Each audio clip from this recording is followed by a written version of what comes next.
Sa inyo ang Panginoon. Maligi kami mag-ayuno. Ngayong panahon na ito ay may mga nag-aayuno, nagdadayo, pampaseksi, pampaganda, for beauty and health reason.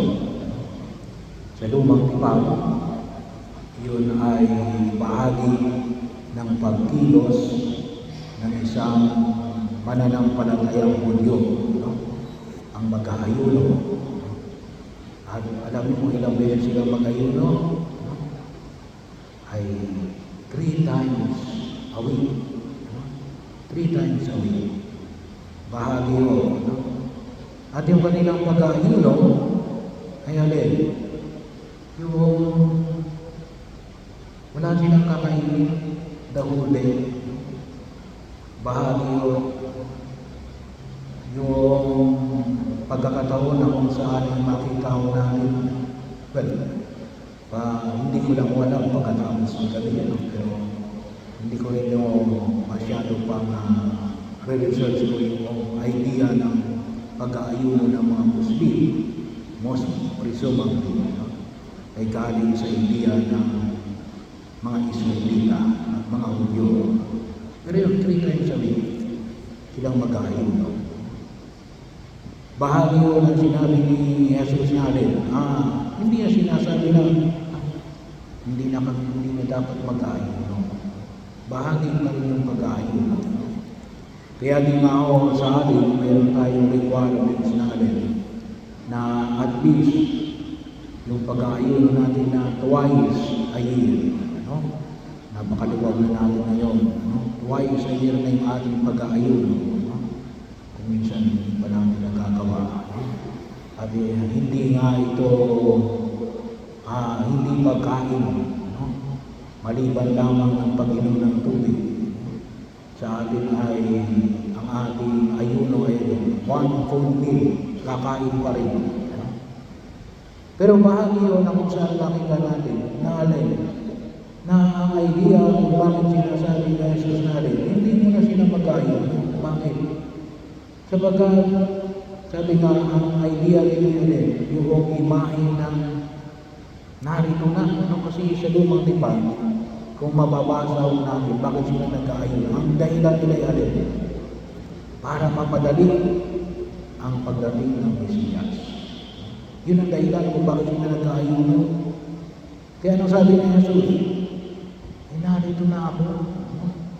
Ba't ba kayo mag-aayuno? Hindi nyo nare-recognize yung presensya ng pagdating ng hinahanap ninyo na siyang magliligtas sa bayan ng Israel. Bahagi mo yun na kung saan ay makita. Kaya yung imahe na ibinigay ni Jesus niya rin na makita ko natin yung imahe ng bridegroom, lalaking ikakasal. Lalaking ikakasal. At kanino ikakasal? Sa bayan ng Diyos. Sa lumang tipan, sa bayan ng Israel. Sa atin, ay tayo mga mananampalatayang mga Kristiyano Katoliko. Kaya bahagi yung na kung saan ay makita ko natin na yung pagkilala kay Jesus bilang Panginoon ay hindi lamang isang pagpapanibago ng pagdagdag ng kanilang kaisipan na alin. Kasi baka mamaya yung ating pananampalatayang pagiging Kristiyanong Katoliko, baka sabi na natin ay added lang sa pagkilos natin. Hindi, ang pagkilala kay Kristo ay alin, pagpapanibago ng kabuuan. Kaya anong kinakailangan? Bagong sisidlang banal. Bagong sisidlang banal. Lahat, pati bagong alak. Hindi pwede bagong alak, lumang sisidlang banal.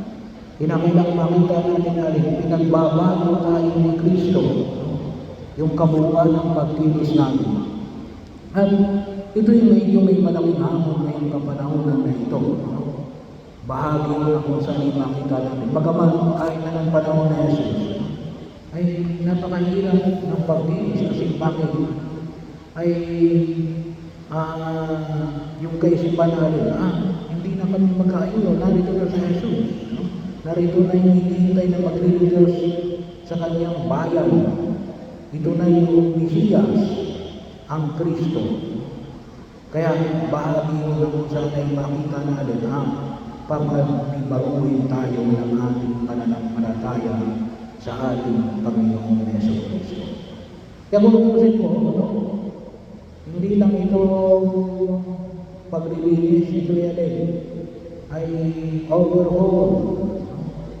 Sa luwang, medyo malaki yung hamon ng pagkilos, hindi lamang nakakaabang bahagi ng ating pananampalataya.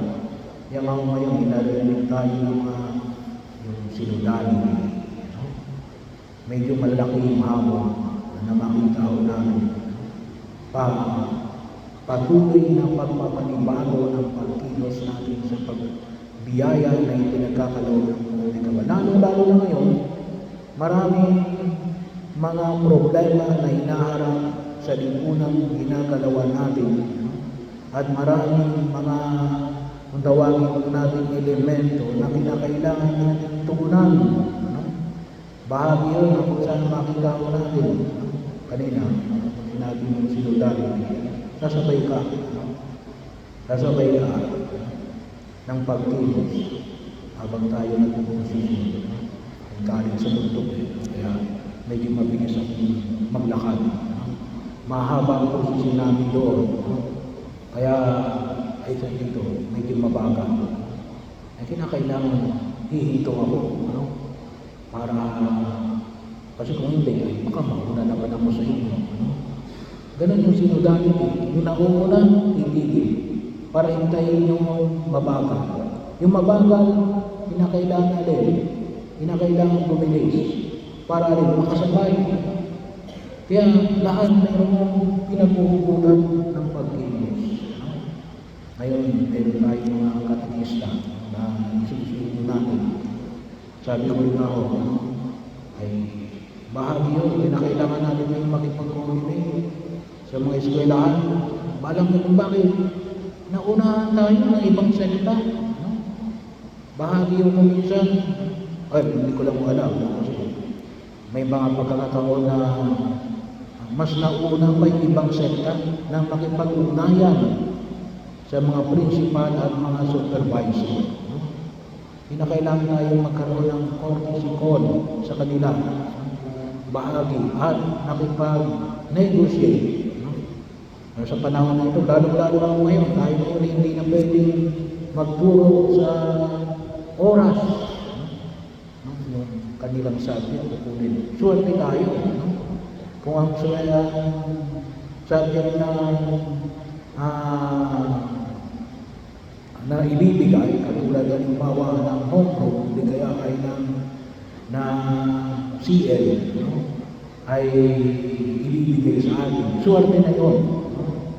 Pero kalimitan ay ibibigay sa atin outside ng pagtuturo nila. Kaya kinakailangan natin ng patuloy na coordination sa pagkilos natin, sa pagtuturo natin sa mga eskwelahan. Pero ito yung malaking hamon na hindi naman ko sa atin, na makita ko natin.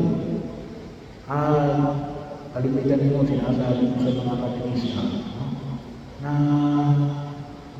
kinakailangan tayo kasabay mga bata ito. Ito ay ang mundo na ginagalawan nila yan digital. Kaya dapat kahit na matatanda na, medyo mahirap. Mga 60, 70s, hindi sanay kumapit ng cellphone yan. Pero para maintindihan natin, kaysa magaling tayo sa mga bata na ang wala nang ginawa kundi mag-cellphone, ay tayo rin, hinahamon na rin, matuturin tayo mag-cellphone. Kasi yan yung kanilang kinagisnan. Kung tawagin natin na yung mga yan ang kanilang sinimulan. Sabi nga kung isa 3 years old pa lamang, 3 years old, nagsa-cellphone na. Bagaman maraming psychologists na hindi pumapayag. Pero yun yung mundong ginagalawan natin. Kaya malaki ko yung hamon. Kaya yung hamon ay pinamamanig ng buong gabal ay isang hamon natin.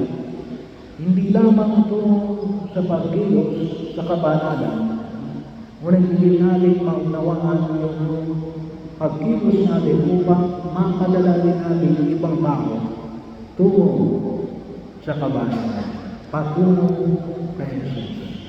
At tayo lahat ay naglalakbay sa buhay na ito. At nawa makita natin humingi palagi tayo ng tulong kay Jesus. At tayo palagi pag-uwi. Ayaw na ayaw sabihin yun na matanda na ako. Bahagi yun kasi parang tayo na hanggang dito ko na lang. Hindi, no? Kahit matanda na ako, no? Ay kinakailangan natin kumilos para alin alang-alang kay Kristo na siyang magpapalibago